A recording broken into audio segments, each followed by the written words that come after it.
mungkin lebih dari satu, no problem. Tulislah.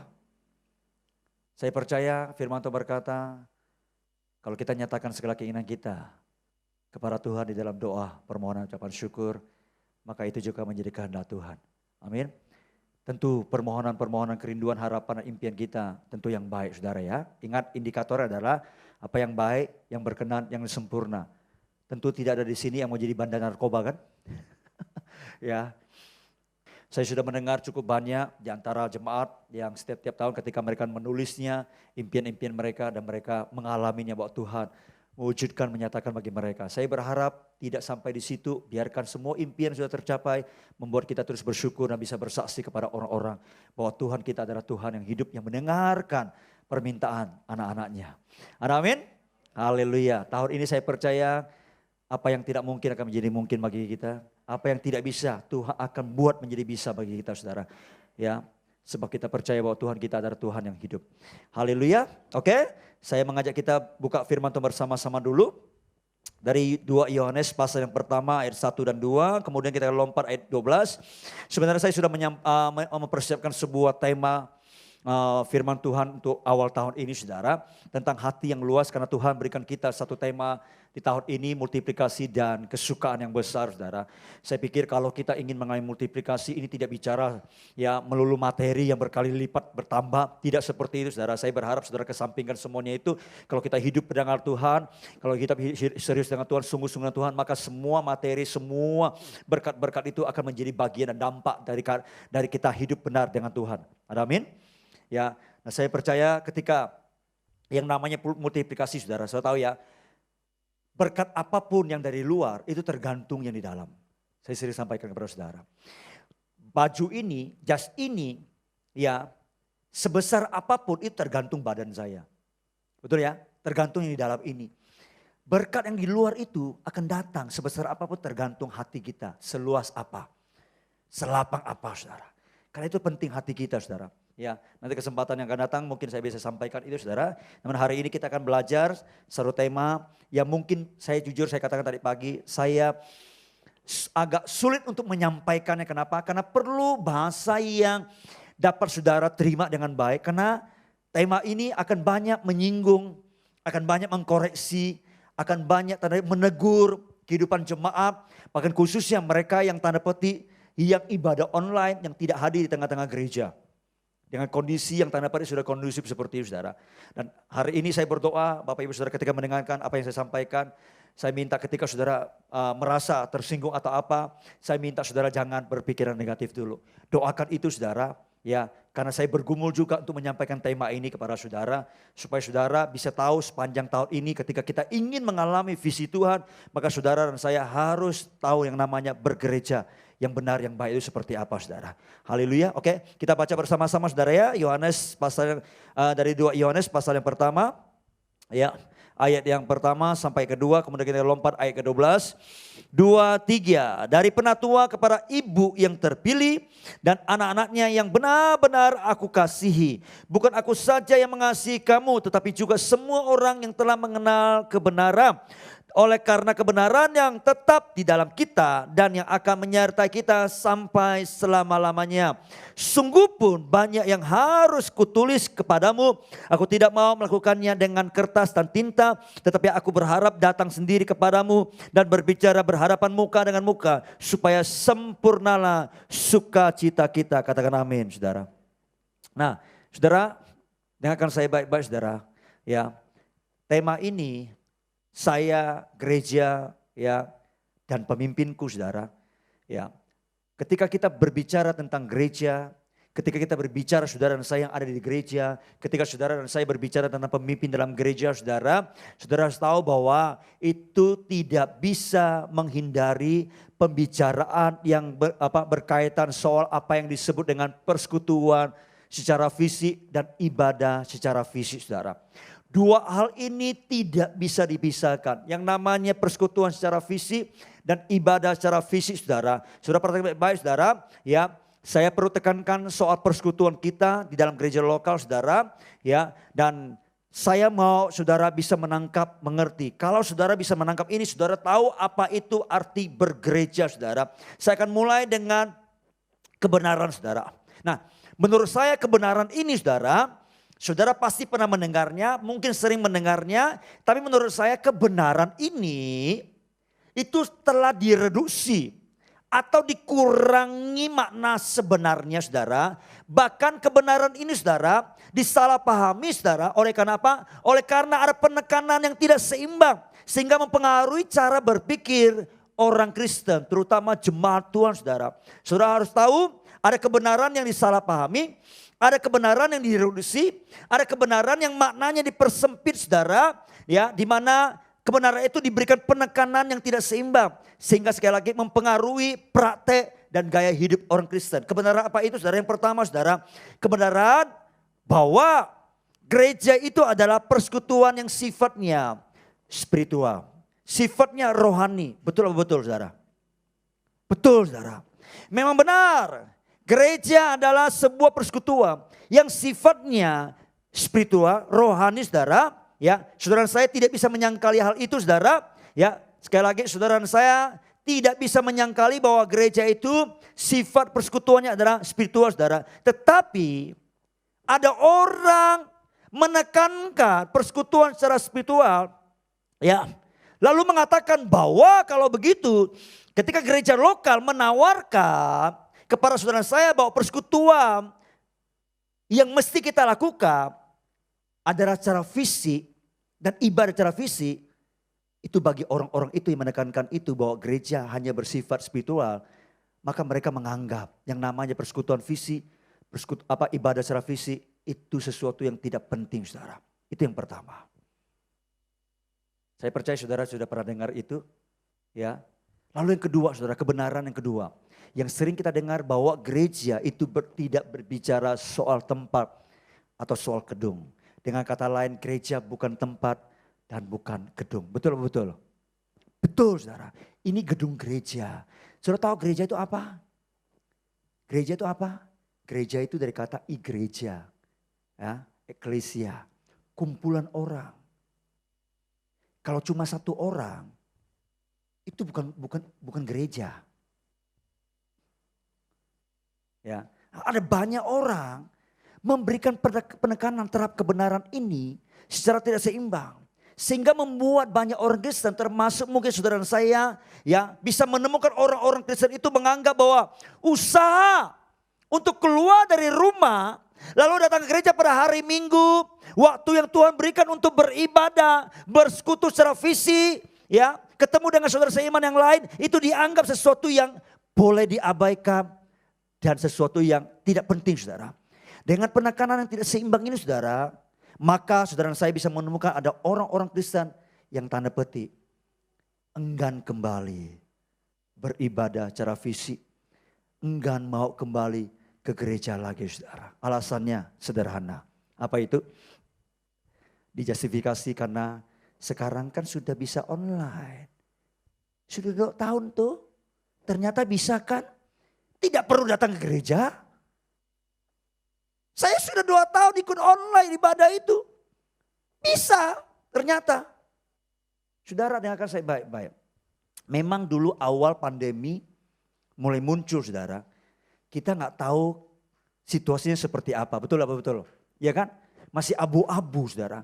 Belum jelas bagaimana kondisinya seperti apa saudara. Banyak gereja waktu itu saling menghakimi satu sama lain. Yang ibadah fisik menghakimi yang ibadah online. Yang ibadah online menghakimi yang ibadah fisik saudara. Seperti itu saudara. Ya, yang ibadah fisik ketika dia menghakimi ibadah yang online, mereka berkata apa? Tidak beriman. Lalu yang ibadah online menghakimi yang ibadah fisik, mereka berkata apa? Kurang berhikmat, kan gitu kan. Lalu dipertentangkan antara hikmat dan iman. Seperti itu saudara. Tapi kan kita lihat situasi itu sudah semakin jelas. Apalagi ditambah dengan peraturan-peraturan pemerintah yang negara keluarkan saudara. Maka gereja bisa menjalankan ibadah secara kontekstual yang disesuaikan dengan peraturan yang ada yang dari pemerintah saudara. Nah sekarang kita melihat situasi sekarang jauh lebih kondusif. Betul. Tapi sebagian orang Kristen masih enggan kembali beribadah secara fisik. Atau bersekutu secara fisik. Saya tidak hanya bicara, dengarkan baik, saya tidak hanya bicara saudara Bapak Ibu yang di rumah dengarkan saya, ya, atau nanti akan mendengarkan rekaman khotbah ini lewat YouTube, ya. Saya berharap Bapak Ibu Saudara bisa mengerti, menangkap ini dengan baik. Termasuk saudara yang hadir di tempat ini, nanti saya akan menekankan soal persekutuan kita satu dengan lain saudara.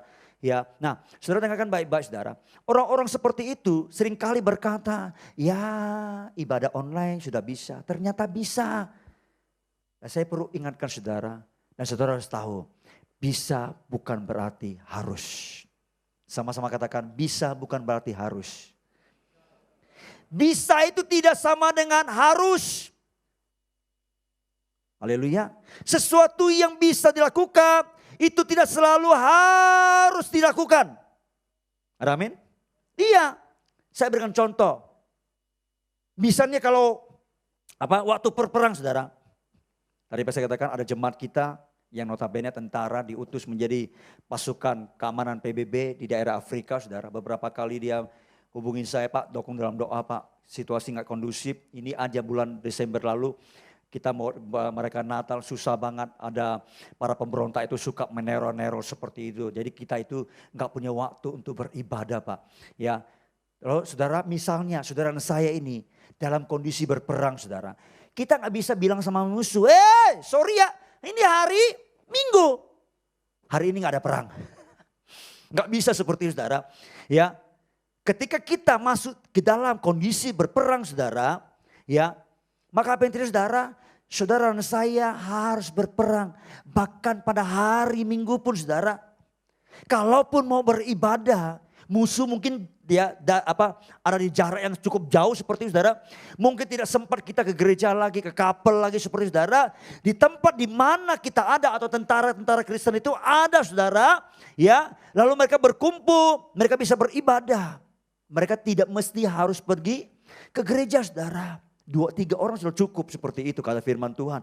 Tapi setelah dia selesai berperang, dia kembali ke negaranya saudara. Kembali ke rumahnya. Maka cara dia hidup waktu berperang itu tidak bisa dibawa ke dalam rumahnya. Betul gak? Cara dia beribadah di medan perang tidak bisa dibawa seperti ke rumah saudara. Beribadah di rumah. Atau beribadah di negaranya seperti saudara yang sudah aman saudara. Saya kira sama dengan kita hari ini. Bapak Ibu Saudara sekalian yang semua mendengarkan saya lewat live streaming. Kita mesti kembali kepada situasi yang seharusnya. Ketika Allah mengizinkan saya dan saudara tetap hidup.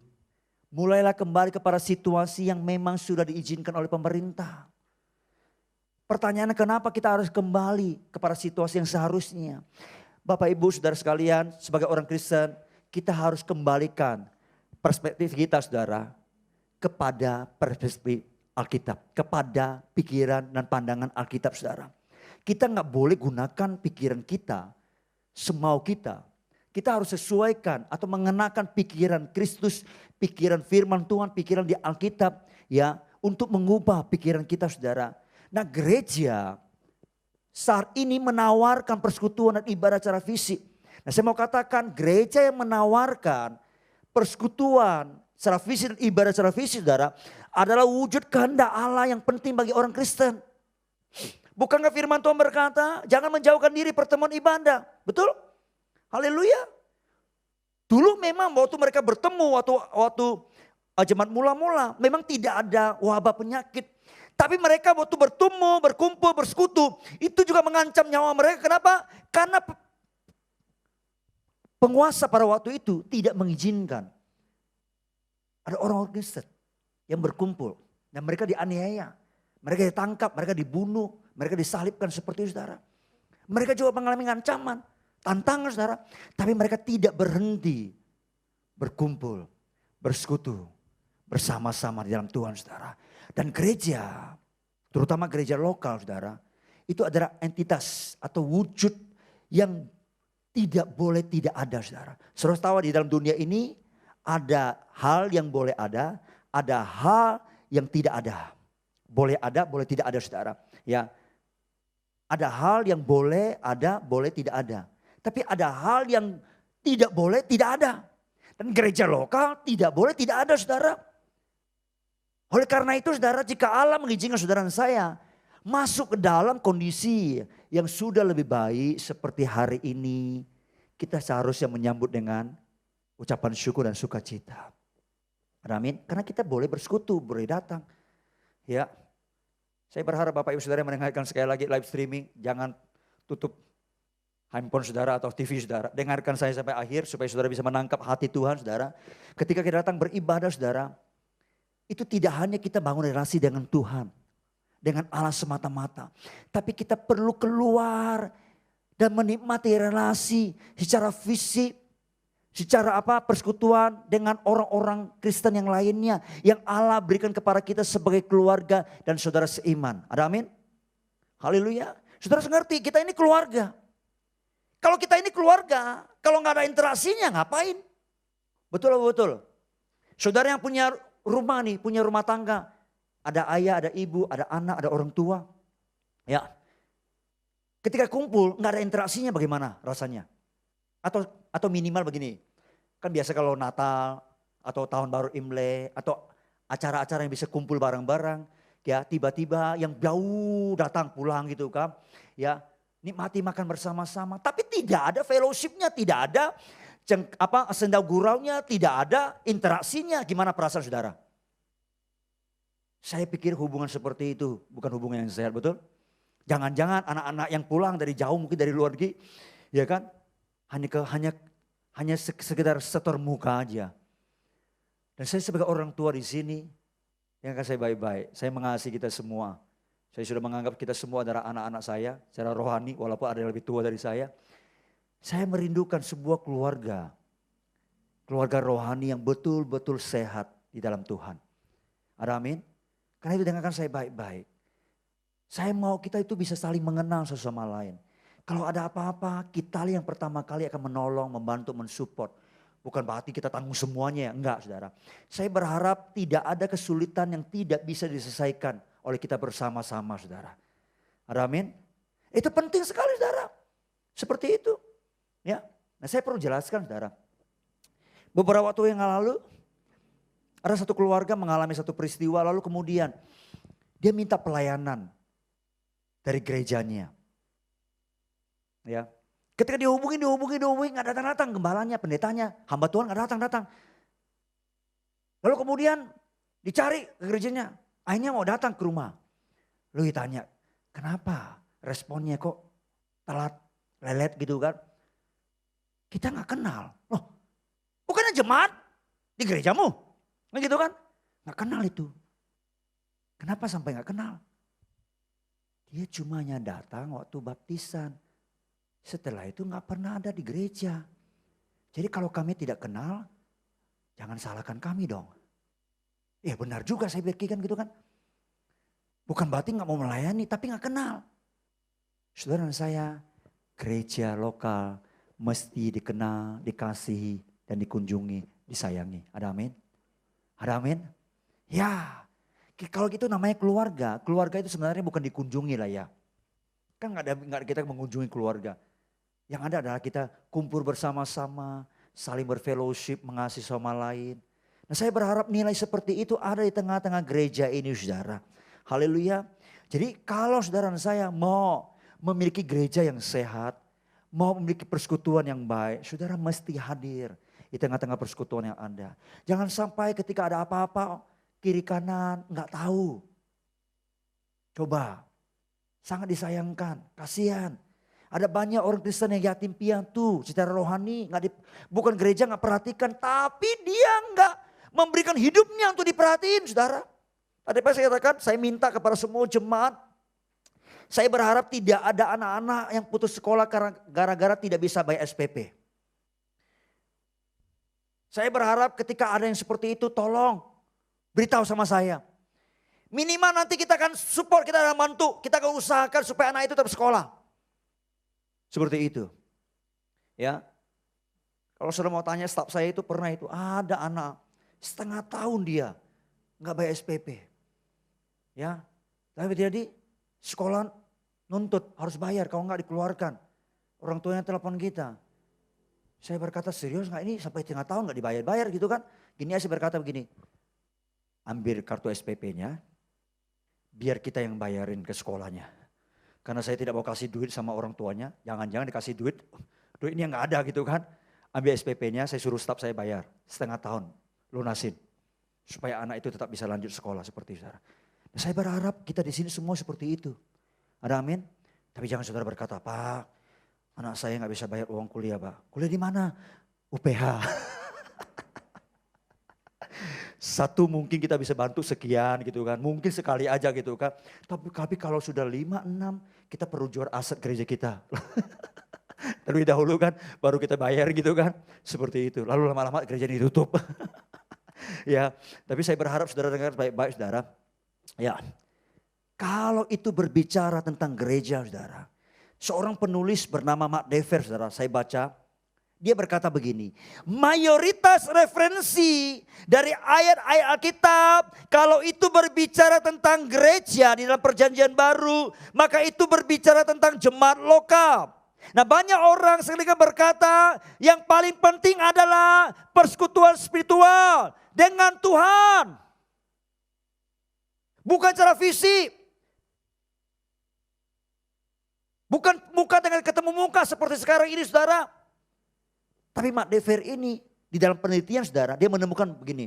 Semua referensi Alkitab yang berbicara tentang gereja, saudara, itu ayat-ayatnya saudara, itu akan mengerucut kepada apa? Hubungan dengan Kristus yang berdampak, hubungan dengan sesama. Kalau kita berkata kita punya relasi dengan Tuhan, tapi tidak punya dampak relasi dengan sesama, saya mau katakan hubungan dengan Tuhan itu perlu dipertanyakan apakah benar. Karena Tuhan yang dikatakan disembah itu, dia berkata, kasih Tuhan Allahmu dengan segenap hatimu, segenap jiwamu, segenap kekuatanmu, akal budimu.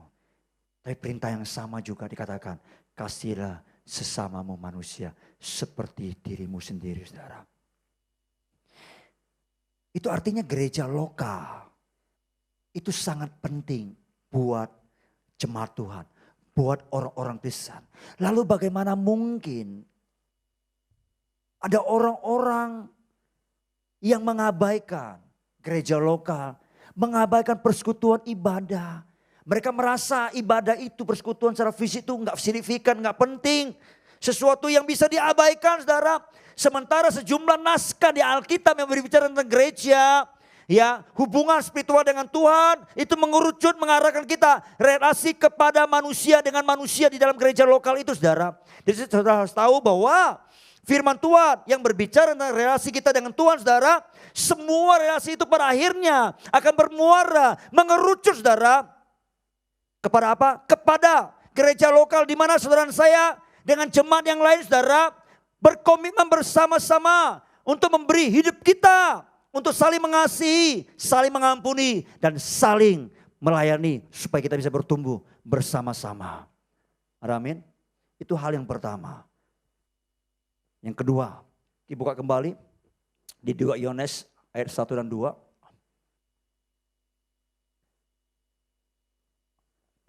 Alkitab sudah mengidentifikasi saudara bahwa ini sesuatu yang sangat penting. Dan Rasul Yohanes memberikan sebuah petunjuk kepada kita bahwa gereja lokal itu betul-betul sangat penting bagi jemaat Tuhan saudara. Dikatakan begini, dari penatua kepada ibu yang terpilih dan anak-anaknya yang benar-benar aku kasihi. Bukan aku saja yang mengasihi kamu, tetapi juga semua orang yang telah apa? Mengenal kebenaran. Saudara, sudah kenal kebenaran? Kebenaran itu siapa? Yesus. Akulah jalan dan kebenaran. Semua kita yang di sini sudah tahu kebenaran. Yohanes berkata, bukan aku saja. Bukan aku saja yang rasul yang mengasihi kamu. Tetapi semua orang yang telah mengenal kebenaran juga harus mengasihi kamu. Kalau saudara perhatikan ayat ini saudara, dimulai dari alamat surat atau penerima surat. Yakni seorang yang disebut sebagai ibu yang terpilih. Di dalam bahasa Yunani disebut apa saudara? Elektra kuria. Yang artinya wanita yang terpilih. Wanita ini ya ditulis bukan dengan personal ya, tapi apa ya? Semacam apa? Bukan pribadi, bukan seseorang saudara. Tapi ini berbicara tentang institusi atau gereja jemaat lokal yang dipilih oleh Allah saudara. Oleh karena itu ada banyak penafsir saudara berkata istilah ibu di sini saudara itu bukan berbicara tentang seorang wanita yang secara hurufiah melahirkan anak-anak saudara. Tapi ini berbicara tentang jemaat lokal ya sebagai seorang ibu dan jemaatnya sebagai anak-anaknya saudara. Jadi kalau gereja itu digambarkan sebagai seorang ibu maka ini penting untuk kita perhatikan saudara. Gereja lokal sangat penting bagi saudara dan saya. Amin. Nah, terkait ini saya ingin sampaikan dua hal gereja lokal sebagai seorang ibu. Pertama, ibu itu kan orang yang melahirkan, betul? Orang yang memelihara, orang yang merawat, orang yang mendidik anak-anaknya saudara. Betul nggak? Orang yang merawat, mendidik, membesarkan, ya tentu dia punya otoritas. Saya percaya ketika gereja lokal disebut sebagai seorang ibu, itu menggambarkan bahwa orang yang telah Tuhan pilih, lalu kemudian Tuhan tetapkan, ditempatkan di sebuah gereja lokal sebagai pemimpin untuk melayani umat Allah, saudara. Tentu di situ dia berperan penting bagi anak-anaknya, saudara. Tapi persoalannya, saya temukan ada banyak orang Kristen tidak menyukai yang namanya otoritas, saudara. Kita cenderung tidak menyukai otoritas. Kita cenderung menolak yang namanya otoritas, saudara. Karena sebagian besar, saudara, ketika dia punya otoritas di atasnya, tentu akan dikekang. Betul betul. Tentu akan banyak dibatasi. Betul betul. Iya. Ya. Saya di rumah aja. Anak-anak saya, kalau yang pertama, kalau dia mau pergi kemana, dia pasti minta izin. Tapi yang kedua, dia gak minta izin, kadang dia sudah bilang izin duluan. Di WA gak ada berita apa-apa, kan WA kan kita jarang buka, seperti itu. Saya sudah minta izin nih, kemana gitu kan seperti itu. Ya, kadang kita mengalami satu struggle dengan dia, saudara. Kita mesti harus kekang dia. Kenapa? Karena saya katakan kamu itu masih muda, masih labil. Hati-hati dengan pergaulanmu. Papi mami perlu membatasi kamu. Seperti itu. Ya, belum lagi sebagian besar ketika dia ikut paskibraka saudara, teman-temannya ya nikip aja. Kebanyakan itu pakai kerudung. Sebab waktu di Jakarta itu dia sempat diminta, kalau kamu mau pegang bendera, kamu mesti pakai kerudung. Saya bilang jangan pernah coba-coba. Tuhan yang sudah menuntut engkau sampai di tingkat nasional, jangan pernah coba-coba untuk mengkompromi. Seperti itu. Saya menjaga dia, membatasi dia, saudara. Tapi seringkali seperti ini, orang yang dibatasi itu merasa tidak enak. Kenapa? Karena terkurung sepertinya, saudara. Ya, nah, itulah persoalan kita, jemaat orang Kristen. Kita tidak suka atau cenderung tidak menyukai yang namanya otoritas, saudara. Karena sebagian besar mungkin kita merasa lebih hebat dari otoritas di atas kita, saudara. Ya, apalagi yang diberikan otoritas itu lebih muda dari kita. Ya, dan kita merasa lebih tua, lebih berpengalaman. Ditambah lagi mungkin kita merasa lebih pintar karena kita punya titel. Apalagi tanda petik kita punya pengetahuan lebih banyak mungkin. Plus kita merasa kita lebih berada secara materi daripada orang yang dipercaya otoritas, saudara. Padahal kalau kita kembali kepada persepsi Alkitab, saudara, maka gereja lokal bersama dengan pemimpin yang di dalamnya yang Tuhan tempatkan, yang digambarkan sebagai seorang ibu, saudara, memang Allah tetapkan untuk melahirkan, untuk memelihara dan untuk mendidik jemaat, saudara. Jadi sangat naif kalau ada orang berkata tidak perlu sebuah gereja lokal lagi. Tidak perlu pemimpin lagi. Saudara, perhatikan baik-baik, saudara. Saya pikir dalam kehidupan kita sehari-hari pun itu otomatis akan ada, saudara. Saya berikan contoh, saudara. Apa itu? Misalnya kita ini merantau pergi kemana sendirian. Setelah kita pergi ke kota itu mungkin kita pasti lama-lama punya teman kan. 1, 2, 3 betul ya. 4, 5. Kalau sudah bertahun-tahun biasanya Banyak teman-teman kita yang sudah kenal, tetangga kita, kan gitu kan, teman kantor kita yang baru seperti itu, ya, atau orang-orang di pasar, atau orang-orang yang sering di warung kopi, kita kongko-kongko di sana kenal, jadinya punya akrab seperti itu. Tapi misalnya gini saudara, kalau ada teman kita, 1, 2, 3, 4, sampai 5 orang mungkin, atau sampai 10 orang saudara, sering kongko-kongko, sering kumpul-kumpul saudara, ya terus menerus seperti itu, ya, lalu apa saudara?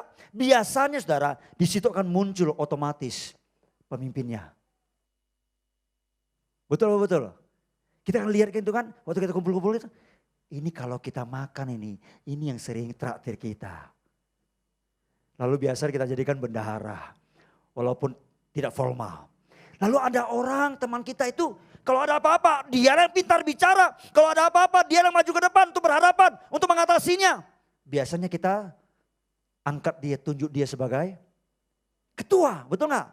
Iya, tanpa tanda petik harus buat struktur organisasi dulu. Tidak perlu. Tapi otomatis itu muncul saudara. Strukturnya seperti itu saudara. Ya, nah saudara, hal yang sama secara spiritual di dalam gereja Tuhan. Dan Allah secara spesifik, dia memberikan saudara saya seorang pemimpin. Ya, dan Allah menempatkan seorang pemimpin itu saudara dalam gereja lokal yang Allah pakai menjadi alatnya untuk melahirkan saudara, untuk membesarkan saudara, untuk mempertumbuhkan saudara dan saya, mendidik kita dalam kebenaran yang bahkan kadang-kadang mendisiplinkan kita saudara. Jadi itu penting untuk kita pahami dengan baik saudara ketika kita berada di dalam gereja lokal. Ada amin? Adakah di antara Bapak Ibu Saudara sebagai orang tua yang tidak pernah mendisiplinkan anaknya? Yang tidak pernah mengingatkan anaknya, yang tidak pernah menasihati anaknya, yang tidak pernah mendidik anaknya? Semua pasti pernah lalui semuanya itu kan?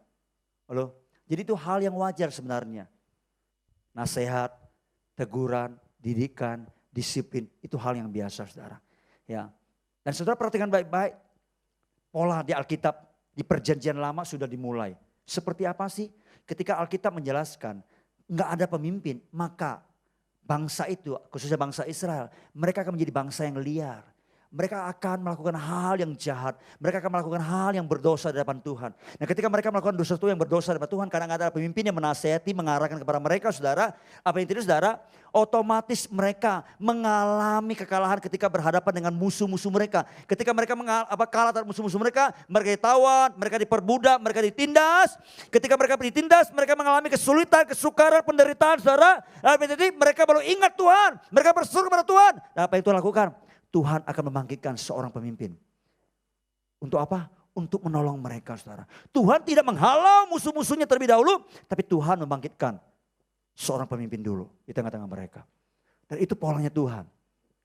Di perjanjian lama, coba dibuka kitab Hakim-Hakim. Saya mungkin kalau saya bacakan dulu. Terlalu panjang ini, Hakim-Hakim pasal kedua ayat 7 sampai 19. Ini kisah tentang Yosua. Setelah mereka masuk ke tanah Kanaan. Lalu Alkitab mencatat Yosua dan seangkatannya para tua-tua meninggal. Ketika Yosua meninggal, Yosua sudah tahu itu pemimpin, tua-tua itu pemimpin. Ketika mereka sudah tidak ada, Alkitab berkata, muncullah generasi yang tidak takut akan Tuhan. Yang selalu melakukan kejahatan di hadapan Tuhan saudara. Dan Alkitab mencatat ketika mereka melakukan kejahatan, mereka Tuhan serahkan kepada musuh mereka saudara. Ditindas. Ya, waktu mereka ditindas, mereka mengalami kesulitan, kesukaran, mereka menjerit kepada Tuhan. Dan Tuhan tolong mereka dengan membangkitkan seorang hakim. Dan Alkitab mencatat, semasa hakim itu hidup, maka orang-orang Israel akan hidup benar di hadapan Tuhan saudara. Tapi setelah itu, kembali lagi mereka liar, jadi berdosa di hadapan Tuhan saudara. Kitab Hakim-Hakim ini menjelaskan dari awal sampai akhir. Bagaimana kondisi orang-orang Israel kalau mereka tanpa pemimpin saudara. Mereka masuk ke dalam masa kegelapan yang paling gelap saudara. Ya, dan itu dari awal kitab ini ditulis sampai akhir. 5 pasal terakhir kalau sudah baca itu saudara. Bisa ditunjukkan ayatnya, bisa dengan cepat ya. Ya, pasal 17 ayat 6.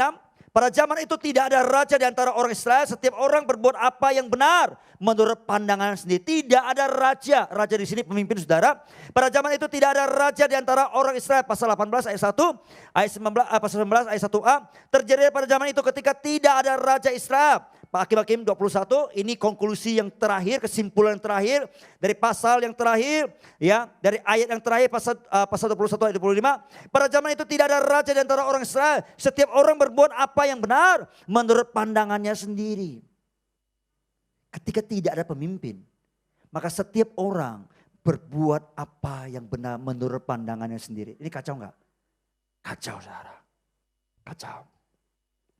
Dan ini adalah salah satu masa yang paling gelap secara spiritual dari sejarah Israel, saudara. Apa penyebabnya? Karena tidak ada raja. Saudara, raja dulu tidak seperti raja atau presiden di negara kita, ya. Kalau di negara kita kan pemimpin itu hanya memimpin secara politik.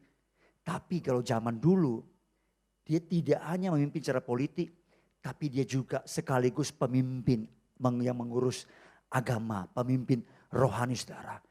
Ya, seorang raja dia memang memimpin secara politik, ya, tapi dia juga ditunjuk oleh Tuhan untuk mengarahkan umat Allah berdasarkan kebenaran firman Allah, saudara. Oleh karena itu ketika ada raja-raja Israel, itu hidup mereka bertentangan dengan firman Allah, bertentangan dengan pemerintahan dan hukum Allah, saudara. Maka Allah sendiri akan bertindak. Allah akan mengutus nabinya untuk menegur pemimpin itu, saudara. Tapi ketika ada raja yang memimpin secara politis dan juga spiritual, saudara, maka pada masa itu aman. Tapi kalau tidak ada, saudara, orang-orang Israel dikatakan hidup semau dia. Menurut apa yang pandang benar. Saudara, saya berdoa tidak terjadi di sini. Tidak terjadi dengan jemaat Tuhan. Tidak terjadi dengan orang-orang Kristen, saudara. Haleluya. Ya, saudara, saya menemukan sebagian besar karena kondisi pandemi COVID ini, itu membuat orang Kristen seperti itu, loh, saudara. Ya, sebagian besar mereka tidak menginginkan pemimpin lagi, saudara. Karena mereka merasa bisa memimpin diri mereka sendiri. Dan menurut saya mereka adalah orang-orang Kristen yang individualisme. Orang-orang Kristen yang egosentris, saudara. Tapi kalau kita baca kitab Hakim-Hakim tadi, saudara, Tuhan memberikan suatu peringatan yang serius. Bahwa masa tidak ada pemimpin, justru di situ bangsa Israel masuk ke dalam situasi yang paling gelap secara moral dan spiritual, saudara. Ketika tidak ada pemimpin, mereka berdosa. Dihukum Allah. Ketika dihukum mereka mulai berteriak. Lalu mereka menyesal. Lalu Allah memberikan solusi dengan membangkitkan seorang pemimpin, saudara. Memang pemimpin-pemimpin yang Tuhan bangkitkan, saudara dengarkan baik-baik, bukanlah pemimpin yang sudah sempurna. Pemimpin-pemimpin, hakim-hakim yang Tuhan bangkitkan bagi orang Israel bukanlah pemimpin yang sudah sempurna. Sama seperti pemimpin gereja hari-hari ini, saudara. Ya, kalau pada masa hakim-hakim, saudara, mereka itu pemimpin-pemimpin yang Tuhan bangkitkan adalah pemimpin yang punya kekurangan. Mereka pemimpin yang punya cacat. Mereka pemimpin yang tidak sempurna, saudara. Dan itu sama persis dengan pemimpin hari ini. Saudara bisa lihat pendeta. Saudara bisa lihat gembala. Bahkan saudara bisa melihat pemimpin terbesar dari gereja. Sekalipun, saudara. Saudara bisa menemukan ketidaksempurnaan di dalam diri mereka. Haleluya. Ya. Memang pemimpin yang Tuhan tempatkan itu masih manusia. Betul? Manusia-manusia biasa yang tidak sempurna. Yang terkadang saudara dan saya bisa kecewa. Saudara dan saya bisa marah kepadanya. Karena dalam beberapa kasus, saudara, terjadi antara hamba Tuhan dengan jemaatnya yang dipimpin, saudara, memiliki relasi yang tidak bagus. Ya. Tapi dengarkan baik-baik. Kalau saudara bisa ngerti, justru kalau itu terjadi dalam kasus seperti itu, saudara, sebenarnya Tuhan mengizinkan itu untuk apa sih? Supaya saudara dan saya bisa belajar. Mengharapkan seorang pemimpin yang sempurna sesungguhnya. Dan pemimpin itu adalah Kristus, sang kepala gereja, sang gembala yang baik. Ada amin? Ada amin? Rindu gak Tuhan Yesus memimpin kita langsung? Rindu ya? Haleluya. Ya, tapi dengarkan saya baik-baik saudara. Saudara harus ingat, ketidaksempurnaan para pemimpin yang notabene ada manusia biasa saudara, yang ada pada saat ini, itu saudara harus tahu bukan berarti membuat kita tidak perlu lagi merasa perlu seorang pemimpin lagi dalam hidup kita saudara. Itu sebenarnya tadi saya katakan ketika saya sampaikan ini, saya perlu jaga hati saya. Ketika saya sampaikan bagaimana kita menghormati hamba Tuhan, respect kepada pemimpin, saya mengajari saudara ya dengan baik, dengan benar. Karena saya jaga hati saya saudara. Saya tidak mau saudara, saya katakan jangan dasari hidup kita di atas personifikasi seseorang. Apalagi hamba Tuhan. Dia bukan dewa, dia manusia biasa. Haleluya. Amin. Jangan mendewakan dia. Respect harus. Hormat harus. Dia berbuat salah, respect harus. Dia salah, tegur harus. Tapi dengan cara penuh dengan respect. Amin. Kita gak mungkin bisa marah-marah pemimpin kita. Kayak orang tua kita kan. Saya mau tanya kalau orang tua kita ini berbuat salah. Orang tua kita berbuat salah nih. Kita ngapain sama orang tua kita? Udahlah Pi, aku tidak mau jadi anakmu Pi. Kita putus hubungan. Apakah seperti itu? Tentu tidak kan? Betul gak? Perlakukanlah orang tua rohani kita juga seperti itu. Tadi dikatakan, digambarkan seperti seorang ibu. Mereka yang melahirkan kita. Saudara yang lewat pelayanan gereja, lewat pelayanan saya. Atau saudara lewat pelayanan hamba-hamba Tuhan yang lain, dengarkan saya baik-baik. Saudara dilahirkan baru kembali. Jangan lupakan hamba-hamba Tuhan itu. Ada amin? Jangan lupakan dia. Dia mendidik, membesarkan saudara, jangan lupakan dia. Walaupun saudara sekarang mungkin lebih sukses, lebih pintar, lebih hebat dari dia. Jangan lupakan dia. Ya, saya salut ada beberapa suku di negara kita yang sangat respect kepada hamba Tuhan. Walaupun dia sudah tidak di gereja itu lagi, dia tidak di bawah pelayanan hamba Tuhan, tapi dia respect. Tapi ada suku-suku tertentu cuek, nggak menghargai hamba Tuhan. Ya, saya tidak ngomong soal rasis saudara, tapi itu terjadi. Ingat baik-baik, siapa yang membaptis saudara, jangan lupakan dia. Siapa yang melahirkan baru saudara, jangan melupakan dia. Siapa yang memberkati pernikahan saudara, jangan lupakan dia. Dia hamba Tuhan yang melayani saudara, mendoakan saudara, dan yang memberkati saudara. Ada amin? Haleluya. Dengarkan saya baik-baik. Pemimpin kita tidak sempurna. Yang sempurna adalah Kristus. Kristus yang sempurna aja, dia tidak langsung menjadi pemimpin gerejanya loh. Dia tetap percayakan, sekalipun dia adalah pribadi yang sempurna, pemimpin yang sempurna, tanpa cacat, dia tetap mempercayakan kepemimpinan kepada manusia-manusia yang terbatas sebagai pemimpin untuk gereja lokal, saudara. Coba buka Efesus pasal 4 ayat 11. Ya. Kalau Kristus yang sempurna aja, dia adalah kepala gereja yang sejati, dia adalah gembala yang sempurna. Dia bisa aja langsung menjadi pemimpin atas gerejanya. Tapi kenapa dia masih memberikan kepada manusia-manusia yang tidak sempurna itu untuk memimpin jemaatnya? Dikatakan, iyalah ini Yesus, ia memberikan baik rasul-rasul maupun nabi-nabi, maupun pemberita-pemberita Injil, maupun gembala-gembala dan pengajar-pengajar untuk memperlengkapi orang-orang kudus bagi pekerjaan pelayanan, bagi pembangunan tubuh Kristus. Saudara lihat, Kristus yang sempurna itu, dia pemimpin yang sempurna. Sekalipun dia pemimpin yang sempurna, dia tetap mempercayakan kepemimpinan khususnya gereja lokal kepada pemimpin-pemimpin yang tidak sempurna. Coba bisa tangkap ini enggak? Halo? Saya mau ajar saudara bagaimana kita respect kepada pemimpin kita. Tujuan untuk apa? Nanti pemimpin kita akan mengajar kita, mendidik kita. Kalau kita nggak respect, bagaimana kita bisa ikuti apa yang diajarkan? Kita nggak mungkin bisa bertumbuh. Tadi pagi saya katakan agak keras. Ya, kalau Anda tidak respect kepada pengajaran-pengajaran kita di sini, tidak hidupi, ngapain di sini di gereja ini? Kalau Anda hanya sekedar ingin datang ke gereja, ada banyak gereja di kota ini yang sudah bisa kunjungi. Kalau saudara merasa tidak mau tertanam, tidak mau berkomitmen menjadi jemaat setia di gereja ini, saya sarankan saudara, cari gereja yang dimana saudara suka. Tapi kalau saudara berkomitmen, mau berjemaat di sini, bertumbuh bersama-sama dalam Tuhan dan melangkah, hidupi apa yang firman Tuhan, apa yang visi Tuhan sampaikan untuk gereja lokal tempat ini, konsistenlah jadi jemaat yang baik, yang benar. Ada amin?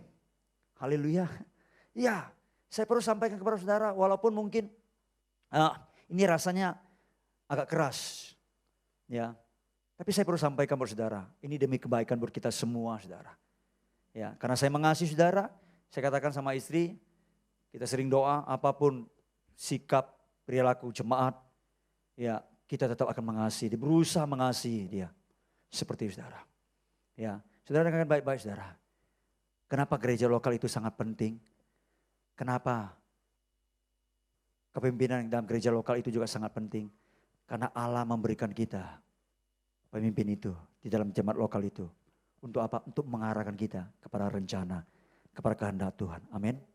Sehebat apapun kita, kita adalah manusia-manusia yang terbatas yang membutuhkan nasihat orang lain. Saudara dan saya mesti berhenti merasa cukup pada diri sendiri. Kita butuh orang lain. Haleluya. Coba beritahu kiri kananmu, katakan sama dia, kita butuh orang lain. Kita butuh orang lain saudara, betul. Saya butuh saudara, saudara butuh saya, saudara butuh satu sama lain. Kita perlukan satu sama lain saudara. Memang kadang-kadang dalam gereja, Tuhan mengizinkan ada masa di mana kita merasa kita hanya berjuang sendiri. Tidak ada orang lain menolong kita. Tuhan izinkan itu di masa-masa seperti itu. Tapi kita bisa melewati semua pergumulan kita dengan baik. Karena memang Tuhan izinkan itu. Tapi ada masa-masa di mana saudara dan saya, mau tidak mau kita perlu datang kepada kita punya gembala. Kita perlu datang kepada pemimpin rohani kita. Kita sharing dan kita berbagi pergumulan kita. Di sana kita bisa sampaikan kepada gembala kita, kepada hamba Tuhan. Kita mengumpuli bersama-sama persoalan kita. Lalu kita berdoa bersama-sama dan memperjuangkannya bersama-sama saudara. Dan bukan hanya dengan pemimpin, tapi juga dengan saudara-saudara seiman yang lainnya saudara. Ada amin? Dan saya mau katakan saudara mesti jangan sungkan. Karena kalau saudara sudah berkomitmen menjadi jemaat di gereja lokal ini, yang namanya ketersalingan itu pasti terjadi. Saling membutuhkan, saling menggesek kadang, ya kan? Saling menyikut mungkin terjadi. Untuk apa? Memang Alkitab berkata untuk mempertajam sesama lain saudara, seperti itu. Ya, karena memang kita tidak bisa sendirian. Kita butuh satu dengan yang lainnya saudara. Haleluya. Tapi kalau kita merasa kita ada di gereja ini, kita makin merasa kita bisa sendiri, kita merasa kita tidak butuh orang lain, kita tidak perlu lagi persekutuan dan dengan lainnya saudara. Kita merasa tidak perlu lagi pemimpin yang mengarahkan kita, jangan-jangan kita masuk dalam golongan Kristen yang egosentris saudara. Gereja sejati hidupnya bukan egosentris, tapi fokusnya persekutuan dengan Kristus. Dan di dalam persekutuan dengan Kristus saudara, saudara dipersatukan di dalam persekutuan dengan umat Allah yang lainnya, yaitu tubuh Kristus sendiri saudara. Haleluya. Saya berharap saudara bisa mengerti akan ini saudara. Ini hal yang penting untuk saya sampaikan di awal tahun ini saudara. Tapi yang terakhir saudara, ya yang terakhir. Buka kembali 2 Yohanes ayat 12 tadi. Rasul Yohanes berkata begini. Sungguh pun banyak yang harus kutuliskan kepadamu. Aku tidak mau melakukannya dengan kertas dan tinta. Tetapi aku berharap datang sendiri kepadamu dan berbicara berhadapan muka dengan kamu. Supaya sempurnalah apa? Sukacita kita. Dari awal di ayat 1 kita sudah tahu bahwa gereja lokal itu digambarkan sebagai ibu dan anak-anaknya. Ya, kalau saudara baca di ayat 1 tadi katakan begini saudara. Dibuka ayat 1. Ya. Gereja lokal itu harus dikenal, dikasihi, ya, dan dilindungi. Sama-sama katakan, dikasihi, dikenal, dikasihi, dilindungi. Ayo ucapkan sama-sama yuk. Gereja lokal harus dikenal, dikasihi, dilindungi. Amin. Ya, ingat bukan gedungnya ya, bukan gedungnya. Tapi kita yang di dalamnya harus dikenal, dikasihi, dilindungi. Senang gak kalau punya komunitas seperti itu?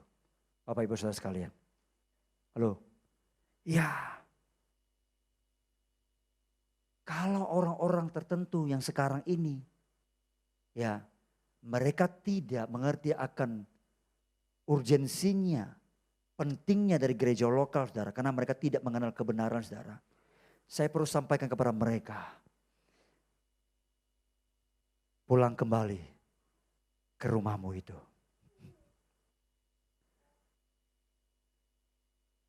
Ke keluarga rohanimu. Ya. Kalau Anda merasa bisa bertumbuh sendiri, saya takut Anda tidak bertumbuh. Tapi Anda sedang mengalami kesesatan. Karena tidak ada yang mengarahkan Anda. Seperti saudara. Ya. Bagian kita di sini yang sudah berkumpul dengan saya baik-baik, saya tekankan buat saudara.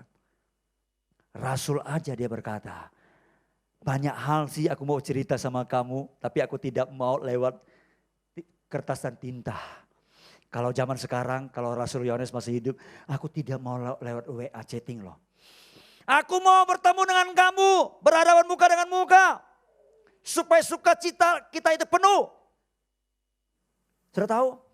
Kalau ada orang ya, mereka saling mengasihi, saling mencintai saudara. Maka mereka akan cenderung bertemu. Mereka akan memberikan waktu untuk bertemu. Betul Bapak Ibu Saudara? Betul enggak? Yang sedang pacaran itu kan, saling cinta itu kan, pasti kepingin ketemu enggak? Iya saudara. Mereka akan memberikan waktu untuk datang. Untuk berjumpa satu sama lainnya. Lalu ketika mereka berjumpa saudara, mereka akan berhadapan muka dengan muka untuk apa? Untuk berbicara satu sama lain. Untuk memberi telinga mereka. Untuk mendengar satu sama lain saudara. Tapi saudara akan menemukan kebalikannya. Dengan orang yang sedang mengalami relasi yang rusak. Mengalami hubungan yang sedang bermasalah saudara. Ketika orang sedang bermasalah dengan relasinya saudara. Maka ketika mereka ketemu. Si A dan si B saudara. Ya biasanya apa yang terjadi saudara? Begitu ketemu apa yang terjadi? Pura-pura gak lihat. Betul gak? Betul? Pernah ngalami? Pernah lakukan ya? Kita ini kesal dengan seseorang nih. Lalu relasi kita terganggu nih. Ketemu dia apa yang terjadi saudara? Kan gitu kan? Betul gak? Pura-pura gak lihat. Yang satu lihat atas, yang satu lihat bawah. Bahkan ada yang buang muka. Betul gak? Itu sebabnya kalau orang relasinya sedang mengalami masalah, mukanya tidak ada. Sebab mukanya sudah dibuang tadi. Saudara. Begitu lewat baru dia kembali, ambil kembali, dipakai lagi saudara. Saudara, tapi orang kalau relasinya itu baik, maka waktu ketemu dia akan langsung apa? Senyum dulu. Langsung tanpa basa-basi. Apa yang terjadi? Terjadi percakapan. Gimana kabarnya sis? Sekarang sudah tambah langsing ya saya lihat. Iya nih minum Herbalife ya. Iya sis. Siapa kohasnya? Sis Paula katanya. Ya, karena kalau sudah ngomong-ngomong seperti itu, cakap-cakap seperti itu. 1 jam gak cukup. Betul ibu-ibu. Tapi kalau relasinya lagi bermasalah. Maka saudara dan saya enggan untuk memandang satu sama lain. Kenapa? Karena saudara dan saya digerakkan oleh kebencian, kemarahan saudara. Kita enggan memberi wajah kita untuk dipandang. Kita enggan memberikan telinga kita. Kita enggan memberikan suara kita kepada yang lainnya saudara. Tapi lihat Rasul Yohanes. Dia sampaikan begini. Dia cinta kepada jemaat saudara. Dia 12 berkata ini. Sungguh pun banyak yang harus kutulis. Tapi aku tidak melakukannya dengan kertas dan tinta saudara. Ya. Saudara dengarkan baik-baik. Waktu Yohanes menuliskan kalimat ini, kalau saudara baca, itu ada cinta di dalamnya yang begitu kuat. Betul enggak? Ada cinta yang begitu dalam. Dan itu juga menemplak saya saudara. Tuhan, saya belum selevel Yohanes. Begitu cinta jemaat. Saudara tahu, waktu Yohanes menulis surat ini saudara, dia itu sudah tua renta. Kalau tua renta menempuh perjalanan, kita nggak tahu perjalanan seperti apa. Nggak seperti jalan yang kita lalui waktu mau ke gereja. Jalan itu mulus gitu kan. Kalau ada lubang sedikit pun nggak terasa. Apalagi kita naik mobil yang mewah. Betul? Tapi Yohanes, dia sudah tua renta. Waktu itu kendaraan yang ada hanya keledai. Yang menarik kereta. Rodanya pun bukan roda besi yang ada dari bannya. Roda dari kayu. Kayu tahu? Ada siku-sikunya saudara. Ada berapa siku itu dijadikan bulat seperti itu. Saudara bisa bayangin? Begitu dia naik kereta, keledai seperti itu kena lubang. Itu sulit sekali loh. Kenapa? Goyang-goyang itu encoknya bisa kambuh semuanya tuh. Sudah tua banget dia saudara. Tapi dia berkata, aku tetap akan melakukannya. Supaya apa? Supaya sukacita kita penuh saudara. Saudara, itu sebabnya aneh sekali kalau ada orang Kristen yang pada hari ini tidak menginginkan persekutuan muka dengan muka. Menganggap persekutuan muka dengan muka sebagai sesuatu yang tidak penting. Bahkan sebagai ancaman saudara. Karena ada banyak orang tidak mau bersekutukan dengan alasan takut ini takut itu. Betul gak? Masih takut juga. Sudah 2 tahun masih takut. Apalagi nanti kita dihebohkan. Gak tahu setelah ini Omikron katanya. Hah? Kalau menurut saya bukan Omikron, Omikron. Nanti Om apa lagi? Ya, saudara, herannya orang-orang seperti itu takut ini takut itu. Tapi ketika dia pergi ke pesta dia gak takut. Ya kan? Ketika dia buka toko, ketika dia belanja, ketika dia ke pasar, ketika dia berinteraksi dengan orang lain bukan di gereja, dia gak takut. Lalu kenapa ke gereja jadi takut? Aneh kan? Aneh sekali saudara. Kalaupun berani ke gereja, tidak pernah mau berinteraksi dengan yang lainnya. Kenapa? Heran juga. Kenapa di kantor bisa interaksi dengan teman-temannya. Di pasar, di toko. Berani berinteraksi dengan lainnya. Bagi saya sesuatu yang aneh loh. Kalau saudara dalam gereja tidak pernah mau berinteraksi dengan lainnya. Tentu kita harus tetap pakai prokes, betul? Tapi jangan sampai kita takut dengan lain satu sama lain saudara. Bagi saya heran, aneh. Dan orang-orang seperti itu saya lihat. Dia berani ketemu sama orang. Ketika orang belanja di tokonya, belanja di tempatnya mungkin. Tapi kalau di gereja kok gak berani berinteraksi. Membuat saya jujur agak sedikit mau bertanya. Memang gereja ini tempat virus menular? Kan gitu kan? Ini sudah 2 tahun kita lewati saudara. Tapi saya temukan begini jawabannya saudara. Kembali kepada firman Tuhan. Saya temukan di kitab Kejadian pasal ketiga. Waktu manusia jatuh dalam dosa. Apa yang terjadi? Dia lihat ketelanjangannya kan. Padahal ketelanjangan awalnya sudah gak ada masalah sebenarnya. Karena memang mereka ciptakan telanjang. Tapi ketika dosa mulai masuk. Ketelanjangan mereka lihat tidak baik lagi. Ada banyak orang Kristen melihat diri mereka tidak nyaman lagi buat orang lain. Sebaliknya juga. Melihat orang lain tidak nyaman lagi dirinya. Itu yang terjadi. Adam melihat Hawa. Ini loh Tuhan gara-gara dia. Hawa berkata bukan saya ini gara-gara ular. Kan begitu kan? Seperti itu saudara. Ya. Tapi dengarkan saya baik-baik saudara. Saya mau singgung sedikit. Soal bagaimana kita butuh orang lain. Adam kan pertama kali diciptakan sempurna enggak dalam Tuhan? Tanda petik sempurna, tanda petik. Tapi bukan ciptakan seperti Allah ya, serupa segambar dengan Allah. Mulia, mulia, dengarkan baik-baik. Ketika Adam diciptakan itu mulia, hampir sempurna tanda petik. Satu kalimat firman Tuhan mulai muncul. Tidak baik kalau Adam seorang diri. Firman ini muncul bukan ketika Adam sudah jatuh dalam dosa. Tapi firman ini muncul ketika Adam ciptakan serupa segambaran Allah. Tidak baik Adam seorang diri, manusia seorang diri. Yang sudah sempurna seperti Adam aja Tuhan melihat tidak baik seorang diri. Apalagi saudara dan saya yang notabene sudah jatuh dalam dosa. Kita perlu lagi, lebih lagi butuh orang lain. Amin? Ya. Jadi sangat ironis saudara. Ketika ada orang-orang berkata, saya gak perlu orang lain. Saya gak perlu persekutuan, saya gak perlu gereja lokal. Tanpa gereja, tanpa pemimpin saya bisa kok. Nyatanya Tuhan memberkati saya banyak hal kok. Bagi saya itu sebuah kesombongan saudara. Karena sekali lagi ketika Allah menciptakan saudara dan saya, Allah tidak menciptakan saudara dan saya cukup pada dirinya. Ketika Adam diciptakan, Tuhan berkata tidak cukup kamu seorang diri. Kamu perlu yang lainnya untuk menjadi penolong. Apalagi saudara dan saya sekali lagi, perhatikan ini baik-baik saudara. Yang sempurna aja kelihatannya, tetap Allah melihat tidak baik seorang diri. Perlu yang lain saudara.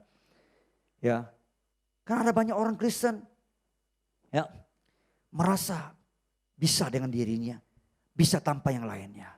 Ya, nggak perlu gereja, nggak perlu pemimpin, nggak perlu persekutuan. Saya bisa berdoa kok di rumah. Saya bisa berdoa kok di mana saja, beribadah bersama dengan keluarga di rumah. Saya tidak perlu yang namanya ya persekutuan lagi seperti ini. Dengarkan baik-baik saudara. Saudara yang sedang ikuti ibadah ini sekali lagi saya live streaming online, dengarkan baik-baik saudara. Sekarang mungkin saudara merasa tidak perlu gereja. Saudara mungkin merasa tidak perlu jemaat-jemaat yang lain. Saudara mungkin tidak perlu merasa tidak perlu pemimpin. Dengarkan baik-baik. Satu kali ketika Anda akan mencari gereja. Saya pernah tegur orang, kamu ibadah di mana? Online. Ikut gereja kita? Bukan. Dulu dia gereja kita, sekarang online. Online mana? Oh sekarang banyak Pak. Saya bisa pilih bagus. Ada gereja yang besar, pendeta khotbahnya luar biasa, pendeta besar. Ada kalau WL-nya artis-artis, bagus lagu-lagunya. Wah luar biasa Pak, saya diberkati luar biasa. Oke. Saya mau tanya. Kira-kira nanti kamu ini ya ngalami sesuatu, kamu perlu pelayanan. Kamu mau suruh siapa? Mau suruh hamba Tuhan itu yang jauh-jauh itu datang terbang layani kamu, dia gak kenal kamu. Jangan kamu repotkan gereja lokal di kota ini saya katakan ya. Saya perlu tegur gitu begitu. Kalau sudah ada apa-apa baru cari gitu kan. Ya kan? Carilah hamba Tuhan itu. Saya tidak melarang. Saya tidak berkata itu salah ketika kita ikuti online, ibadah online gereja lain, hamba Tuhan lain. Tidak, bukan. Maksud saya itu kita harus punya komitmen tertanam di sebuah gereja lokal. Jangan nanti mati baru cari gereja lokal. Layani cara online aja. Gitu kan. Nah belajar untuk bisa mengerti. Kita punya tanggung jawab terhadap gereja lokal. Ada amin? Tapi gereja lokal juga bersedia melayani. Kalau itu punya relasi, punya hubungan saudara. Seperti itu saudara. Ya, saudara, ya saya perlu peringatkan kita. Khusus Bapak Ibu Saudara. Ya, saudara berkata saya bisa baca Alkitab di rumah sendiri kok. Enggak perlu gereja, enggak perlu persekutuan.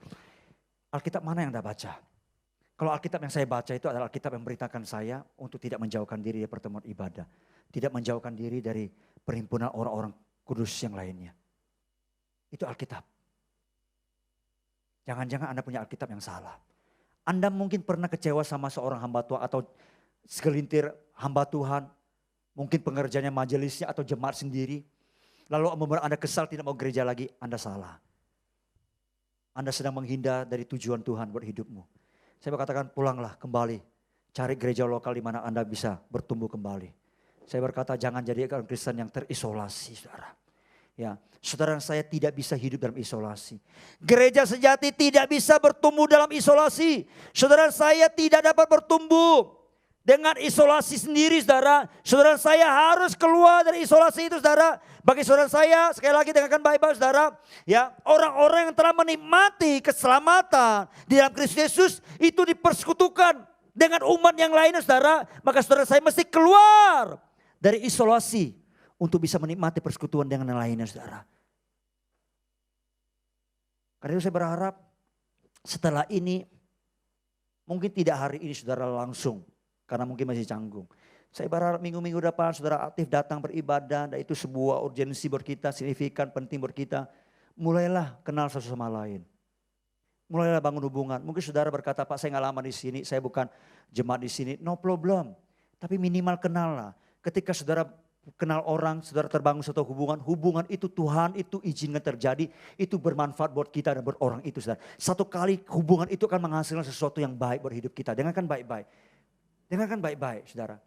Hubungan itu Tuhan izinkan itu Tuhan pasti punya rencana. Kemarin malam tahun baru ada jemaat dari Pontianak. Dari satu gereja, bukan satu sinode yang kita. Ya, Dia ketemu, dia mau beribadah, saya berkata tidak ada ibadah malam ini, ibadah perdana tanggal 2. Lalu kemudian saya persilakan duduk, ngobrol. Dia ceritakan banyak hal seperti itu. Wah, saya berkata ini agak kebetulan. Ibu dan Bapak bisa di sini, ya itu Tuhan izinkan hubungan kita ini terbangun. Walaupun Bapak Ibu bukan hamba Tuhan, ya mereka adalah pekerja. Mereka punya perusahaan PJTKI saudara, ya. Dan mereka ingin buka cabang di sini, merekrut karena banyak orang yang kerja sama mereka itu dijadikan TKW saudara, di Brunei. Kalau saudara mau kerja nanti di Brunei, nanti saya boleh referensikan ke beliau. Ya, mereka mau buka cabang. Kenapa? Karena banyak orang Singkawang yang ke sana melalui mereka saudara. Jadi mereka buka cabang di sini, saya berkata nanti Tuhan pasti akan buka jalan buat Anda berdua. Pasti ada anak-anak Tuhan yang lainnya yang mungkin mau bekerja di sana. Memang sekarang sudah mulai terbuka saudara di sana, sudah mulai diizinkan tetap dengan ketat sekali prokesnya. Seperti itu kemarin saya cerita, saya berkata ini seperti itu kan hubungan relasi yang Tuhan izinkan itu sesuatu yang baik, betul? Karena itu ayo saya mau katakan bangun hubungan satu sama lain. Minimal di tengah jalan kita bisa say hello, senyum gitu loh. Jangan jadi orang yang asing. Amin. Haleluya. Sekali lagi bagi saya saudara, kita tidak bisa bertumbuh di dalam isolasi. Saudara dan saya adalah orang-orang yang sudah menikmati karya keselamatan Yesus saudara. Kita dipersekutukan, dipersatukan dengan jemaat yang lain. Dengan orang Kristen yang lain terutama dalam jemaat lokal saudara. Dan semua percakapan hubungan kita, relasi kita dengan Kristus itu bermuara, mengerucut saudara dengan kasih baik-baik saudara. Itu membawa kita kepada relasi dengan yang lainnya saudara. Kalau kita mengerti akan hal ini, maka kita akan bisa bergereja dengan sehat saudara. Amin. Aktif dalam beribadah, aktif dalam persekutuan. Supaya saudara bisa diajarkan dengan baik. Kalau datang Senin Kamis bagaimana saudara bisa terima pengajaran dengan baik. Haleluya. Amin. Disinilah kita bisa saling belajar, menerima, mengasihi, mengampuni, melayani, dan bertumbuh bersama-sama. Amin. Haleluya.